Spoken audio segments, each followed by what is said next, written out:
Hey guys, how's it going? Hope you're doing well. My name is Crown, and today I'm going to read you some very interesting stories that I hope that you're gonna love. And now, without further ado, let's go!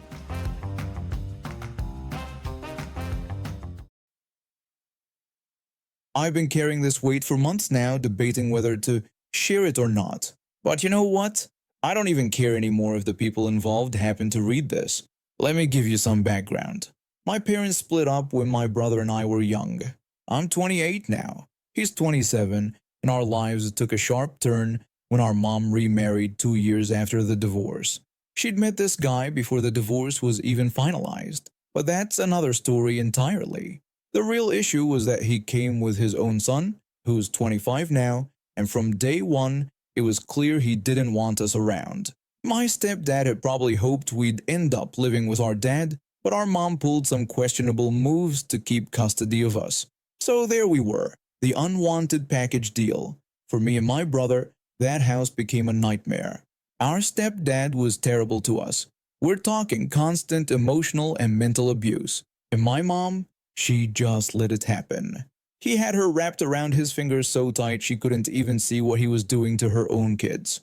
Our dad wasn't any help either. Whenever we tried to tell him what was happening, he'd shut us down completely. For 11 years straight, we lived under his reign of terror. Privacy? Forget about it. The only safe space we had was our bedrooms, and even then we had to tiptoe around. His son was the golden child who could do no wrong, while my brother and I were treated like we were worthless. I still remember some of the worst incidents. One morning I was just getting dressed, and my movement made the cat stir, which woke him up. He immediately threatened to throw me out of the house if I made noise one more time in the morning. Then there was the time my brother was tying his shoes. He was just a kid, maybe 8 or 9. My stepdad yelled at him for being too slow and then slapped him. Just like that. Another time my brother took a shower at 10 a.m. on a Saturday. My stepdad went ballistic, screaming about how my brother might wake up his precious son. Meanwhile, his perfect child had been awake since 7 a.m. playing on his phone. I've got depression and post-traumatic stress disorder from all those years, and honestly, there's probably more awful stuff that happened that my brain has just blocked out. Fast forward to a few months ago, my mom came to visit, and we were driving to my grandma's place in the countryside. Just the two of us in the car.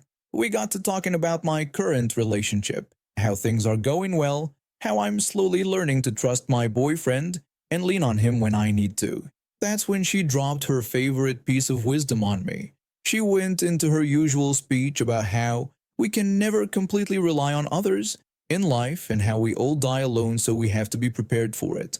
I'd heard this line so many times before and it's always made my blood boil.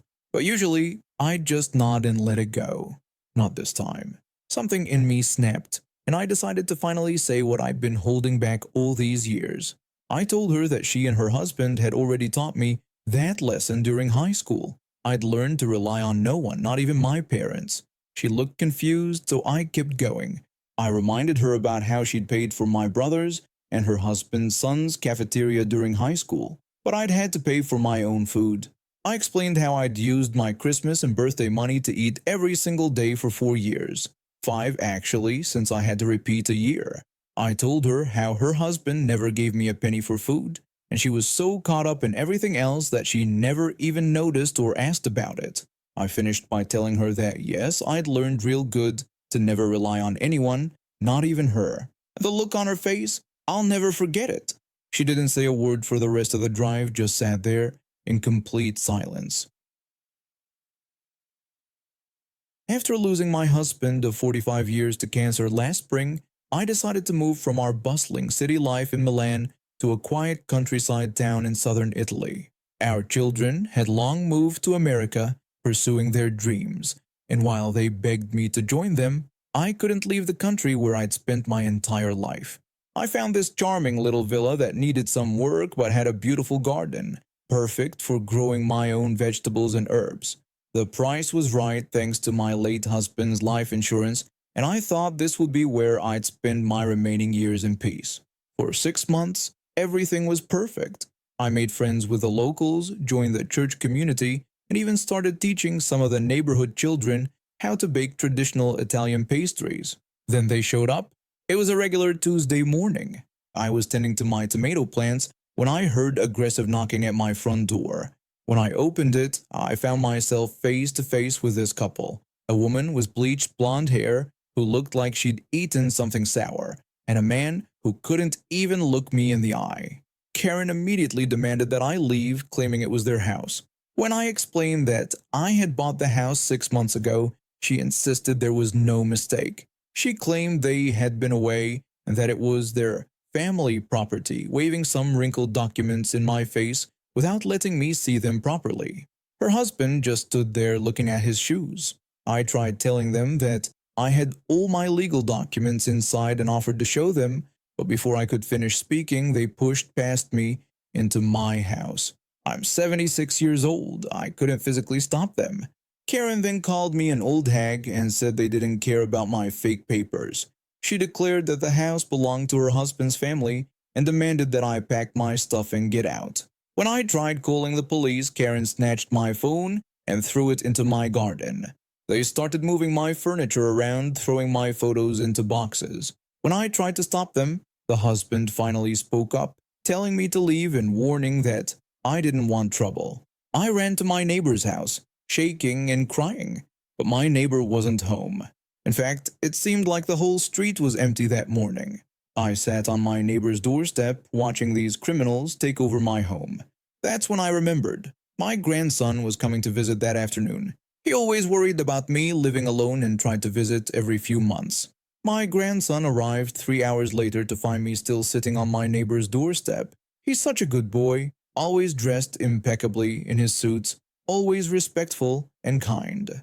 But when I told him what happened, I saw a side of him I'd never seen before. He walked straight to my house and knocked on my door. When Karen answered, she demanded to know what he wanted. My grandson told her she was in his grandmother's house. Karen threatened to call the police, claiming it was their house now. My grandson actually laughed. It wasn't a nice laugh. He told her that I had bought the house legally and that he had helped with the paperwork himself. He gave them exactly 1 hour to leave. When Karen mockingly suggested he call the police, showing off their supposedly valid papers, my grandson replied that the police wouldn't be involved, but he would make some calls. Within 30 minutes, 5 black cars pulled up outside my house. 10 men in suits stepped out. I later learned that my grandson wasn't just a successful businessman as I'd thought. He was a high-ranking member of a certain organization that, let's say, handled problems differently than the police. The couple's bravado disappeared pretty quickly. Karen started screaming about calling the police, but her husband finally showed some sense. He frantically announced they were leaving immediately, begging for mercy. When Karen tried to protest about their papers, her husband shouted at her to be quiet, admitting the papers were fake and that he had warned her it was a bad idea. They ran out so fast they left their fake documents behind.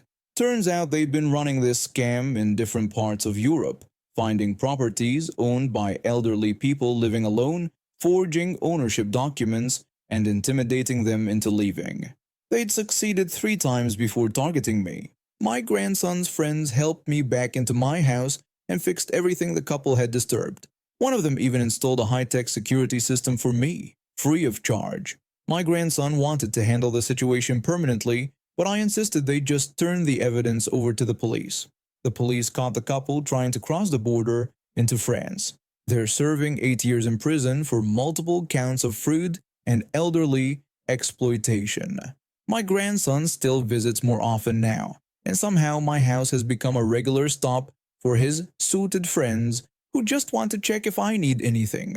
I still bake for the neighborhood children, tend to my garden, and live my quiet life.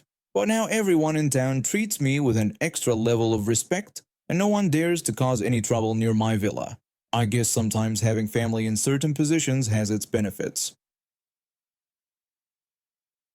My father had been experiencing chest pains for a while. After running numerous tests, his doctor determined he needed a procedure to clear his coronary arteries.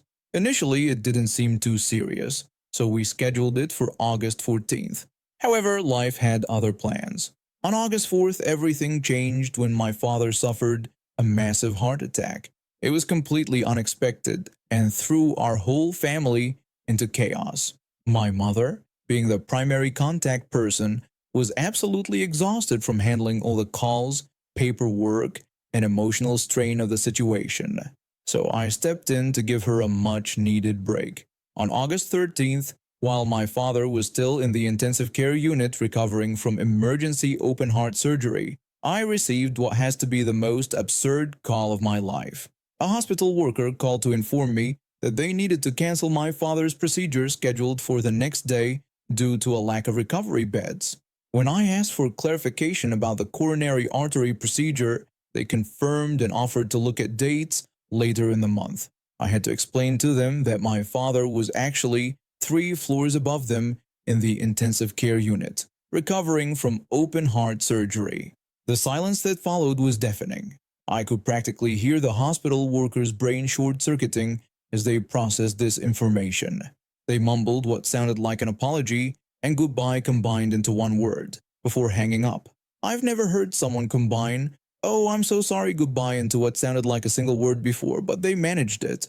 About an hour later, I got another call. A different hospital worker followed up about rescheduling the procedure. I asked if they hadn't received the message from their colleague, explaining again that my father was in their intensive care unit recovering from surgery. They seemed confused, pointing out that the procedure was still showing as scheduled in their system. I had to explain that he'd had a heart attack 10 days ago and had emergency surgery, having been in their hospital for over a week. They just replied that someone should have updated the system. When I suggested they could do it now, they insisted they would need to speak with their supervisor about updating a patient's record to show they were currently admitted to their own hospital. When I questioned this, they simply stated it was protocol. At this point, I'd had enough. I called the intensive care unit directly and explained the situation to my father's nurse. She was horrified and immediately contacted the scheduling department. It took the head of the department to finally get someone to simply check the hospital's current patient database and cross-reference it with the scheduled procedures. The next day, I received one final call.